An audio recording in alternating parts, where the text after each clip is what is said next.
Бардыңыздар мен Исаның сүйісімен салам айтам, туғандар. Құдайдың тыныштығы сіздерде болсын. 13-ші забыр. Ырчылар тобының басшысына: Дөөттің забыры.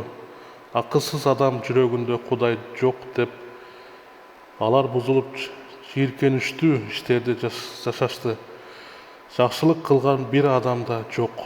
Ақылды Құдайды іздеген адам бар бекен деп, теңір асманнан адам баласына қарады. Бардығы жолдан шығып, бардығы бірдей жарақсыз болып қалышты. Жақсылық қылған адам жоқ, біреу да жоқ. Мыйзамсыз іш қылғандар, менің елімді нандай жегендер, теңірді шақырбағандар шын елі ақылына келішпей бе?